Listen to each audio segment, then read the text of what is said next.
on solar for the time being. So saying how much solar panels cost, how much electricity we can hope to get out of the solar panels, and whether it'll be enough to power all of the electricity needs in the valley. What made you come to the conclusion that solar panels were going to be the most viable option? We're in Panama. It's a lot of sun, and it's a really good resource because we've looked into a few others, micro hydro, wind, but for now we're going to stick with solar just because we think it's the future. Next step will be determining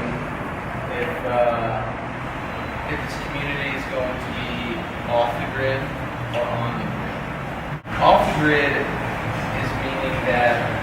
means that all of the energy supplied is self-supplied. That all of the energy that's being distributed, all the energy that's being consumed, whatever, it's a self-fulfilling cycle. What I'm looking at is the financing for the small businesses, is how they can get money and capital to start up. I'm looking into seeing if Kalu Yala can set up a Certified Development Permit Corporation, which in the United States is a nonprofit organization that specifically is used to fund economics and small businesses in the community. So that's where I'm starting. I'm going to research from there on what incentives are good for Kalu Yala being a business incubator for small business. I think a good mix of people coming abroad, people maybe are retired and want to move here, or young people from abroad who want a new place to live, a new life. But I also think local Panamanians, we're trying to involve Sam and Gal and see how microloans can help them. We are trying to figure out which forms of social media, in terms of Facebook, blogging, and Twitter, are going to be used to highlight which specific aspects of Kalu Yala. So we decided that the blog is going to be a mixture of social and business. Facebook's going to be social, and Twitter's going to be business. And so I'm working on the political aspect of it, Kalu Yala, and just the community building, like how that can translate into the manifestation of that community and the political realm, and hopefully the influence of Kalu Yala on the development of the region.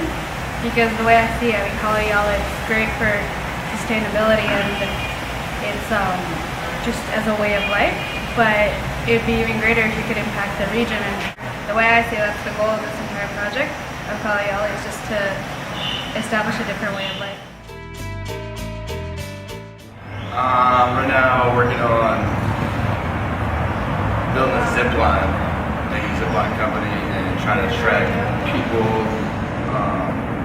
from Panama City into the valley to go do some zip lining. Right now, just trying to gather some economic information about what are the numbers of tourism and how much that contributes to Panama's GDP every year.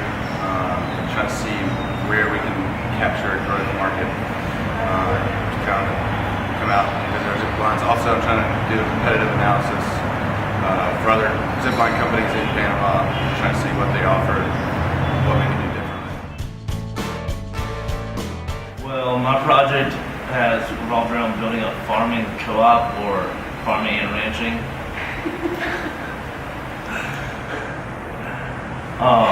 Predominantly getting the farmers and ranchers in the area that are selling their crops long distances away for great losses of money to come together and build a co-op that they can all put the Kalu Yala brand name on. And the whole theme is really to keep it local, and if you spread it around the whole world, it's gonna encounter some of the same problems as like a big investment operating firm. So right now I'm looking at natural amphitheaters, potential spots in the valley for when I go out there, and building a place for where people can come and see music, maybe like other sorts of arts, theater.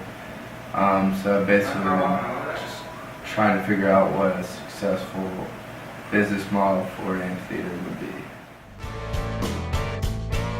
That we're looking for, but how we can bring specific skilled workers in these early stages. Maybe people that necessarily couldn't afford it, but bring them in. People that are going to offer extensive value to the community.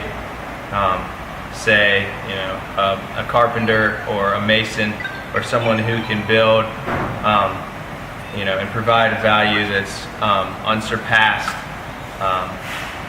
and people that